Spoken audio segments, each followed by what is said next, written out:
நீங்கள் அரசியலுக்கு வந்ததுக்கான காரணம் என்ன? ஒரு 26 ஆண்டுகளாக கல்லூரி, பள்ளி, நிர்வாகங்களை நான் ஒரு 26 ஆண்டுகள் ஆச்சு. அது மட்டும் இல்லாமல் ஸ்போர்ட்ஸ் ரிலேட்டடாக நிறைய விஷயங்கள் நாங்கள் இந்த கல்லூரி மூலமாகவும் பள்ளி மூலமாகவும் நிறைய மாணவர்களுக்கு வாய்ப்பு கொடுத்து நிறைய டிஸ்ட்ரிக்ட்லேருந்து, ஒரு டிஸ்ட்ரிக்ட் 2 டிஸ்ட்ரிக்ட் இல்லை, தமிழ்நாட்டிலேருந்து ஃபுல்லும் வந்திருக்காங்க. ஏன் சொல்லப்போனால் நார்த் சைட்லேருந்து வந்திருக்கிறாங்க, கேரளாலேருந்து வந்திருக்கிறாங்க, ஆந்திராவிலேருந்து வந்திருக்கிறாங்க. அவங்களுக்கு இப்போ இன்ஜினியரிங் மட்டும் இல்லாமல் ஸ்போர்ட்ஸ் ஓரியன்டாகவும் அவங்களுக்கு ஜாப் ஆப்பர்ச்சுனிட்டிஸ் கிரியேட் பண்ணி கொடுத்த ஒரு ஆப்பர்ச்சுனிட்டி 26 வருஷமாக பண்ணியிருக்கிறோம். அதில் பார்த்தீங்கன்னா கிட்டத்தட்ட ஒரு 2500 3000 பேர் ஸ்போர்ட்ஸ் ரிலேட்டடாக மட்டும் அப்பாயின்மெண்ட்டு நிறைய இடத்துல, இந்தியன் பேங்காக இருக்கலாம், ஐசிஎஃபாக இருக்கலாம், கஸ்டம்ஸாக இருக்கலாம், இன்கம் டேக்ஸாக இருக்கலாம், நிறைய இடத்துல நம்மளோட மாணவர்கள் வித் இன்ஜினியரிங் பேக்ரவுண்டோட ஸ்போர்ட்ஸ் ஓரியன்டோட அவங்க அப்பாயின்மெண்ட் ஆகிருக்கிறாங்க. அந்த வரிசையில் எனக்கு இந்த பாலிடிக்ஸில் இன்னும் லார்ஜர் க்ரௌட், டவுன் ப்ரோடன் பீப்புளுக்கு நிறைய விஷயங்கள் பண்ணணும்னு ஆசைப்பட்டுருக்குறோம். அதனால தான் இந்த பயணம் இந்த பாலிடிக்ஸில் இப்போ நாங்கள் ஆரம்பிச்சிருக்கோம். நீங்கள் ஏன் டிவிகேவை சூஸ் பண்ணீங்க? என்ன ரீசன்? ஒரு புது ஃபோர்ஸ், அவங்களோட மோட்டோ, கொள்கை, பிறப்பால் அனைவரும் சமம், பிறப்புக்கும் எல்லாம் உயிருக்கும், அது ஒன்றே போதும். அது ஒன்று தான் இந்த ஜென்ரேஷன் எதிர்பார்த்துட்ருக்குது. நிறைய கொள்கைகள் வச்சுருப்பாங்க, காலகட்டத்தில் அவங்களாம் மாறிக்கிட்டே இருக்கிறாங்க. இப்போ நம்ம டிவிகேன்னு பார்த்து இந்த ஒரு மோட்டோ மட்டும் இல்லை, இந்த கொள்கை மட்டும் இல்லை, ஒரு துணிச்சலான ஒரு வீரர், தைரியமான ஒரு வீரர். இப்போதைக்கு அது ரொம்ப அவசியம். நிறைய பேர் ஆரம்பிச்சிருக்காங்க, நிறைய பார்ட்டிஸ், நிறைய கொள்கைகள் வச்சு ஆரம்பித்தவங்களாம் இன்றைக்கி எங்கே இருக்காங்கன்னு மக்கள் பார்த்துக்கிட்டு தான் இருக்கிறாங்க. இப்போ சமீப காலமாக ஒரு தலைவர் ஆரம்பிக்க பார்த்தே கொள்கை எதிரி, அரசியல் எதிரின்னு சொல்லி ஆரம்பித்து அதில் ஸ்ட்ராங்காக இன்னும் திடமாக நிற்கிறாரு. அப்படி இருக்க பார்த்து இன்றைக்கி எல்லாருக்கும் பிடிக்கிறது நம்ம தலைவர் விஜய் மட்டும்தான். காரணம் துணிச்சல், அந்த கொள்கை. அதை மையப்படுத்தி தான் நான் தமிழக வெற்றி கழகத்துக்கு அவர் சொன்ன செயல் அந்த திட்டத்தில் நாங்கள் அவர்கிட்ட இணைஞ்சிருக்கோம். தமிழ்நாட்டில் மொத்தம் 234 தொகுதிகள் இருக்குது. அதில் பர்டிகுலராக ஆர்கே நகர் தொகுதியை எதுக்காக சூஸ் பண்ணீங்க? ஆர்கே நகர் தான் எங்களோட ஃபேமிலி. ஆக்சுவலாக எங்களோட ஃபாதரில் ஆரம்பித்ததே இந்த 36 ஆண்டுக்கு முன்னாடி இங்கேருந்து தான் இங்கே வட சென்னையிலேருந்து தான் ஆரம்பிச்சிருக்காங்க. ஸோ எங்களுக்கு திருப்பி எங்கள் ஃபேமிலிகிட்டே வர்றது ரொம்ப சந்தோஷம் தானே, எங்கள் மக்களை பார்க்கறது ரொம்ப சந்தோஷம் தானே. அது மட்டும் இல்லாமல் ஆர்கே நகர் மக்கள் கிட்டத்தட்ட இங்கே இருக்கிற நிறைய ஃபேமிலி மெம்பர்ஸ் எங்கள் கல்லூரியில் படிச்சிருக்காங்க, ஆசிரியர் பெருமக்களாக வேலை செஞ்சிட்ருக்குறாங்க, நான் டீச்சிங்கில் வேலை செஞ்சிட்ருக்குறாங்க. அதனால் எங்களுக்கு இது ரொம்ப பரிச்சயமான ஒரு தொகுதி ஆர்கே நகர். அது அவங்கள்ட்ட திருப்பி வர்றதில் எனக்கு ரொம்ப சந்தோஷம். இதில் கடவுள் நிறைய பிளான்ஸ் வச்சுருப்பார். திருப்பி எங்கே ஸ்டார்ட் பண்ணணுமே திருப்பி எங்கே வர சொல்லியிருக்காருன்னா, இன்னும் இந்த தொகுதியை பெருசாக ஆக்கணும்னு ஒரு பிளான் வச்சுருக்காரு எனக்கு. அது கண்டிப்பாக விரைவில் நான் சொல்லுவேன். உங்கள் தொகுதி மக்களுக்கு என்ன சொல்லணும்னு விரும்புகிறீங்க? ஆர்கே நகர் மக்களுக்கு நம்ம சொல்ல வேண்டியது ஒன்று, தமிழ்நாடே எதிர்பார்த்துக்கிற மாற்றம்.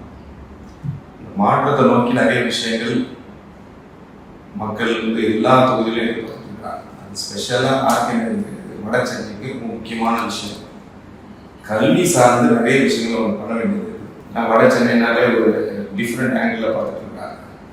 பட் நான் இங்கே தலைவர் மூலமாக இங்கே கண்டெஸ்ட் பண்ணுறதுனால நான் செட் ஆஃப் பிளான்ஸ் இண்டிவிஜுவலாக வச்சுருக்கோம்.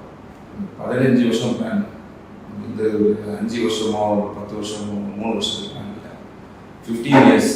என்னோட ஆசைலாம் இந்த ஆர்கே நகர்லேருந்து ஒரு ஐஏஎஸ், ஒரு ஐபிஎஸ், ஒரு தாசில்தார், ஒரு மெடிக்கல் டாக்டர், ஒரு நீட்டு, நிறைய பிரச்சனைகள் இருக்குது, நிறைய டேலண்டிங் இருக்குது. டேலண்ட் இல்லாமல் அபண்டன்ட் டேலண்டிங், ஸ்போர்ட்ஸுக்கு அவ்வளோ பொட்டன்ஷியல் உள்ள ஏரியா ஆர்கே நகர்.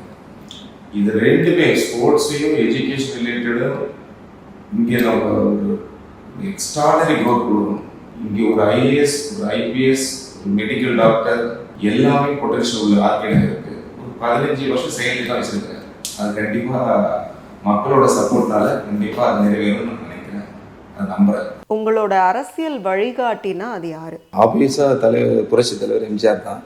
பட் இது எங்கேருந்து ஸ்டார்ட் ஆச்சுன்னா வந்து அம்மா வந்து ஒரு தஞ்சாவூர் மாவட்டத்தில் வந்து way back 40s 30s Periyar அவங்களுக்கு ரொம்ப பிடிக்கும்.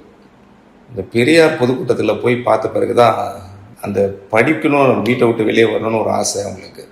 அதை போய் அவங்க எங்கள் தாத்தாட்ட அவங்க அப்பாட்ட போய் சொல்கிறாங்க. ஸோ அங்கேருந்து அந்த பெரியார், எம்ஜிஆர், அண்ணா அப்படியே எங்கள் ஃபேமிலியில் அப்படியே ட்ராவல் பண்ணி வந்தது. அந்த ஜென்ரேஷன் தாண்டி இப்போ இந்த ஜென்ரேஷன் வந்து பார்த்தோம்னா தலைவர் தளபதி விஜய் அவர்கள் மட்டும்தான். நான் ஏற்கனவே சொன்ன மாதிரி பிறப்புக்கும் எல்லாம் உயிருக்கும் மட்டும் சொல்லாமல் செக்குலர் சோஷியல் ஜஸ்டிஸ், சமத்துவம், இதெல்லாம் வந்து என்ன பிரச்சனை ஆனாலும் அவர் திடமாக நிற்கிறாரு. ஸோ அதனால் எம்ஜிஆர் சொல்லலாம், அறிஞர் அண்ணா சொல்லலாம், பெரியார் சொல்லலாம், தலைவர் விஜய் சொல்லலாம். ஏன்னா எங்கெல்லாம் கொள்கை தலைவர் ஆகிட்டாங்க எங்களுக்கு. அதனால் அந்த அடிப்படையில் வந்து ஒரு எங்கள் கொள்கை தலைவர்கள் 5 பேர் இருக்காங்க. பெரியார் இருக்கிறாங்க, காமராஜர் ஐயா இருக்காங்க, அம்பேத்கர் ஐயா இருக்கிறாங்க, வேலுநாச்சியார் இருக்கிறாங்க, அப்புறம் அஞ்சலி அம்மா இருக்காங்க. ஸோ அந்த அடிப்படையில் எங்களுக்கு வந்து இங்கே எல்லாமே எங்களுக்கு வந்து மென்டர் தான். அரசியலை தவிர வேற எந்த துறையில் உங்களுக்கு ஆர்வம் அதிகம்? என்னோட பேஷன் பார்த்திங்கன்னா வந்து ஸ்போர்ட்ஸ், பாஸ்கெட் பால். அது என்னோட உயிர் மூச்சு அது. ஏன்னா எனக்கு அது நிறைய கற்றுக் கொடுத்துருக்கு. Sports, basketball, discipline, team work, obedience, கீழ்ப்படிதல் நிறையா கற்றுக் கொடுத்துருக்கு. அதை என் வாழ்க்கையிலே நான் நடைமுறைப்படுத்தியிருக்கிறேன். ஸோ பாஸ்கெட் பால், அந்த ஸ்போர்ட்ஸ், இந்த ஃபிட்னஸ் எல்லாமே வந்தது எனக்கு வந்து பாஸ்கெட் பால் தான். அதுதான் என்னோடய மெயின். செகண்டரி பார்த்திங்கன்னா எனக்கு வந்து புக்ஸ் ரொம்ப பிடிக்கும். ரீடிங் புக்ஸ், பயோகிராஃபி, ஆட்டோபயோகிராஃபி ரொம்ப ரொம்ப பிடிக்கும்.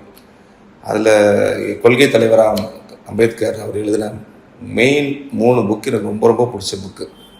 அது இந்திய அரசியலே புரட்டி போட்ட புத்தகங்கள். அது caste in India, waiting for visa, the problem of rupee. இந்த புக்கெலாம் படிக்க பார்த்து ரொம்ப நம்ம எவ்வளோ மிஸ் பண்ணியிருக்கிறோம் இவங்களெல்லாம். இந்த காலத்தில் இவங்கெல்லாம் இருந்தாங்கன்னா எப்படி இருக்கும். அதனால் எனக்கு அதை வந்து அடுத்த ஜென்ரேஷன் கொண்டு போனால் எனக்கு ரொம்ப ஆசை. சரி, எப்படி கொண்டு போக முடியும்? இந்த reading of books, biography, autobiography, இப்போ தலைவர்களை பற்றி படிக்கிறது, நான் சொன்ன மாதிரி அம்பேத்கர், அறிஞர் அண்ணா பற்றி படிக்கிறது, ஸ்போர்ட்ஸ் மூலமாக, இதெல்லாம் எங்களுக்கு வந்து கொண்டு போகிறதுனால எனக்கு அது ரொம்ப இன்ட்ரெஸ்ட். எனக்கு அரசியலை பற்றின உங்களுடைய பார்வை என்ன? அரசியல் வந்து இப்போ பிஸ்னஸாக பார்க்கப்படுது. அரசியல் தலைவர்கள் முன்னாடி இருந்தவங்க எல்லாம் இவ்வளோ சர்வீஸ் பண்ணியிருக்காங்கன்னு மக்கள் தெரியும். அது கொஞ்சம் மறந்துட்டாங்கன்னு நினைக்கிறேன். அதனால தான் இப்போ வந்து அரசியல்னாலே கொஞ்சம் ஒரு அவர்ஷனாக பார்க்குறாங்க, ஒரு டிஃப்ரெண்ட்டாக பார்க்குறாங்க. மீன்ஸ் பிஸ்னஸ் நினச்சிட்டு இருக்காங்க. அப்படி கிடையாது.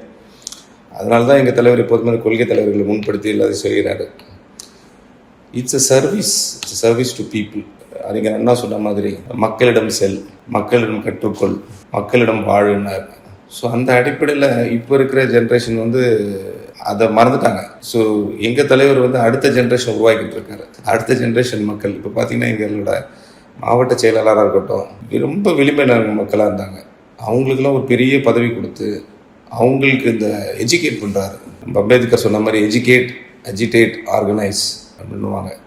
ஸோ அந்த அடிப்படையில் வந்து எங்கள் தலைவர் தான் இப்போதைக்கு இந்த அரசியலை வந்து மெய்ப்படுத்தி செஞ்சிட்ருக்காருன்னு நம்புகிறேன். மக்கள்கிட்ட நீங்கள் ஒரு கேள்வி கேட்க விரும்புகிறீங்கன்னா அது என்ன கேள்வி? மாற்றம் தான் ஒரே வழி. இங்கே மொனார்க்கியா, டைனாஸ்டி ஆட்சியா, அதாவது சொல்லப்போனால் எளிமையாக சொல்லப்போனால் குடும்ப ஆட்சியா, இல்லை மக்கள் ஆட்சியா? மக்கள் ஆட்சி கொடுக்க வேண்டிய இடத்துல தளபதி இருக்காங்க. குடும்ப ஆட்சி கொடுக்க வேண்டியதில் யார் இருக்கிறாங்க உங்களுக்கே தெரியும். இப்போ இருக்கிற ஜென்ரேஷன் எல்லாமே மாறிக்கிட்டே இருக்கிறாங்க. எல்லாமே அப்டேட்டில் போய்ட்டுருக்கு. ஒரு காலத்தில் இருந்த விஷயங்கள், ஃபுட்டு, ட்ரெஸ்ஸிங் சென்ஸு, இல்லை டெக்னாலஜி எதுவுமே இப்போ இல்லை. எல்லாமே அப்டேட் ஆகிட்டுருக்கு. Why not in politics? ஏன் பாலிடிக்ஸுக்கு மட்டும் அது என்ன அக்ரிமெண்ட் போட்டு கொடுத்துட்டாங்களா என்ன? ஒரே குடும்பம், காலங்காலமாக ஒரே கட்சி தான் ஆளணுன்னு இருக்காங்க. Let new players come. தலைவர் வரட்டும், மாற்றம் கொடுப்பார், நம்புங்க, கண்டிப்பாக கொடுப்பாரு. அதனால் we believe that there will be a change. ஒரு நல்ல தலைவருக்கு இருக்க வேண்டிய ஒரு முக்கியமான ஒரு குணம்னா என்ன குணம்னு நீங்கள் கருதுறீங்க? கருணை இருந்தால் வல்லலாகலாம், கடமை இருந்தால் வீரனாகலாம், பொறுமை இருந்தால் மனிதனாகலாம், மூன்றும் இருந்தால் தலைவனாகலாம். மக்கள் வந்து தங்களுடைய நினைவில் உங்களை வந்து எப்படி ஞாபகம் வச்சுக்கணும்னு நீங்கள் விரும்புகிறீங்க? மக்கள் எப்படி நினைப்பு வச்சுக்கணும்? நான் உங்களுக்கு செஞ்சு காட்டணும்னு ஆசைப்பட்றேன். நல்லது செஞ்சு அவங்க மனசில் எப்போதும் அவங்க மனசுல இருக்கணும்னு ஆசைப்பட்றேன். அவங்க வீட்டுக்குள்ளே இருக்கணும்னு ஆசைப்பட்றேன். அவங்க கல்வியில் இருக்கணும்னு ஆசைப்பட்றேன். அவங்க வளர்ச்சியில் இருக்கணும்னு ஆசைப்பட்றேன். அதுதான் நிரந்தரமான ஒரு சொந்த பந்தம். அந்த விஷயத்தில் நான் கண்டிப்பாக அவங்களுக்கோசரம் இருப்பேன்னு நான் நம்புகிறேன். இந்த தேர்தலில் மக்கள் மாற்றத்தை விரும்புகிறாங்கன்னு நீங்கள் கருதுறீங்களா? 100% சேஞ்ச், அது மாற்றமே இல்லை. எல்லாம் எதிர்பார்த்துட்டு இருக்காங்க. தலைவர் அதுக்கு டோன் செட் பண்ணிட்டார். 67, 77, 2026 செட் பண்ணிட்டார். இதில் எங்கே போனாலும் சரி, எங்களுக்கு இந்த 2 பேர் தேவையில்லை. We need a new person, new பார்ட்டின்னு சொல்லிட்டாங்க. அதனால் அதில் 100% சேஞ்சை நோக்கி போயிட்டு.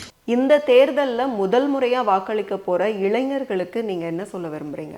இது first time voters, Gen Z generation. Next 15 இயர்ஸை நோக்கி இந்த எலெக்ஷனை பாருங்கள். நெக்ஸ்ட் 15 இயர்ஸ், அதாவது நீங்கள் தான் நெக்ஸ்ட் லைஃப்பை லீட் பண்ண போகிறீங்க. அது உங்களோட ப்ரொஃபஷனல் ஜாபில் இருக்கலாம், இல்லை உங்கள் பர்சனல் லைஃப்பில் இருக்கலாம், இல்லை ஒரு ஆண்டர்ப்ரனராக இருக்கலாம். Next 15 years corruption free government, woman safety, இதையெல்லாம் நீங்கள் மனசில் உள்வாங்கிட்டு நெக்ஸ்ட் 15 இயர்ஸ் உங்களோட ஜென்ரேஷன் நீங்கள் கொண்டு வர போகிறீங்க. அடுத்த ஜென்ரேஷனை அது நல்லா இருக்கும்னு ஆசைப்பட்டீங்கன்னா நீங்கள்